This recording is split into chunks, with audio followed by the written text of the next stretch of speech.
boleh katanya yang bahawa perjuangan Aceh Merdekanya golom selesai.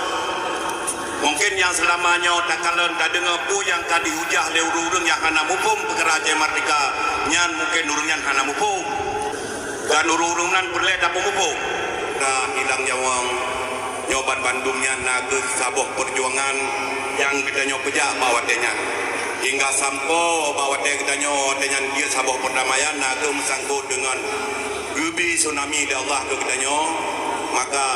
terjadilah saboh perdamaian dengan sebab buat tsunami-nya kurun bangsa adanya lebih 200 ribu pun si bangsa adanya lebih leci maka dalam hanya pemimpin adanya bawa tanya gejok saboh iktibar saboh sikap yang bahwa lagi kepegah lebang meno untuk jid di damang urung luar kena dia pegat bangsa adanya yang kami hancur bawa dengan pura-puranda dengan tsunami maka terjadilah saboh perdamaian. Jadi yang perlu Datuk boleh katanya yang bahawa perjuangan Aceh Merdekanya golom selesai. Mungkin yang selamanya tak kalen tak dengar pu yang kadi hujah le urung yang hana mupum perkara Aceh Merdeka nyan mungkin urungan hana mupum. Dan ubat TikTok ikut macam-macam ke katanya bahawa katanya tamu partainya ke di luar daripada perjuangan nyan urung-urung yang hana mupum. Dan urung-urungan perlu dapat mupum.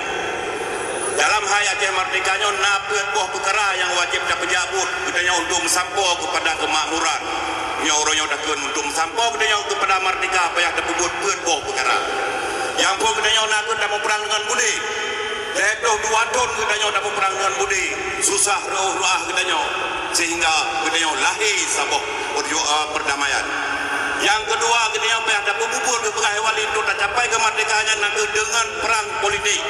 mana perang politiknya lagu yang lagi uronyo yang dapat jabut uronyo waktu perang politik yang terjadi politiknya lebih raya yang urung drone lebih acok tanggung jawab punya waktu dalam perang senjata kita nyogam anak drone ada drone urisi drone yang raya acok tanggung jawab karena kamu yang maduli tetapi begitu terjadi perdamaian nyo naga perangnya kita nyo dan kekun perang politik naga perang menguasai gutanya uronyo dalam perang politiknya payah dan pejak yang kalihna di dalam perjanjian perdamaiannya bahwa damainya lahir